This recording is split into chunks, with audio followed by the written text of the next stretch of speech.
Even how many questions is safe to attempt irrespective of shift. ठीक है, मतलब ये तो क्वेश्चन बिल्कुल ही गलत है, क्योंकि अटेम्प्ट उसी क्वेश्चन करेंगे ना जिसको आता होगा, जो नहीं आता होगा उसको अटेम्प्ट करने का फ़ायदा क्या है, वहाँ से तो नेगेटिव मार्क्स आएंगे in all the probability. And जैसा अभी सर ने बताया था कि जो शिफ्ट है उसमें वेरिएशन बहुत हैवी होता है, मतलब 160 से लेके 220 मार्क्स तक। तो ये 50-60 मार्क्स का मतलब क्या कि 15-16 क्वेश्चन का डिफरेंस आ गया। तो अगर कोई इजी पेपर है और उसमें मान लिया हम 170 मार्क्स ला के खुश हो जाएं, तो उससे कुछ होने वाला नहीं है। कोई टफ पेपर है जिसमें मतलब 160 170 मोर देन सफिशिएंट है, उसमें हम ज़बरदस्ती 200 मार्क्स लाने की कोशिश करें, और हो सकता है कि विदाउट ओवर अटेम्प्टिंग के हमारे 170 180 मार्क्स आ रहे हों, और ओवर अटेम्प्टिंग की वजह से हो सकता है कि हम 150 के आसपास ही रह जाएं।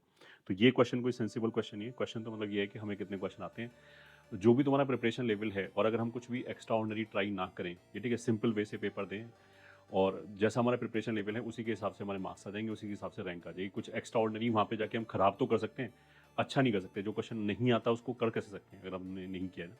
केवल अटैम्प्ट करने से काम नहीं चलता है। तो इसलिए पिछले साल के एक्सपीरियंस से अगर हमने कुछ सीखा है, तो हमें कोई भी मार्क्स या नंबर ऑफ क्वेश्चन का फिगर दिमाग में लेके नहीं जाना चाहिए। इससे कुछ भी पर्पज सॉल्व नहीं होगा।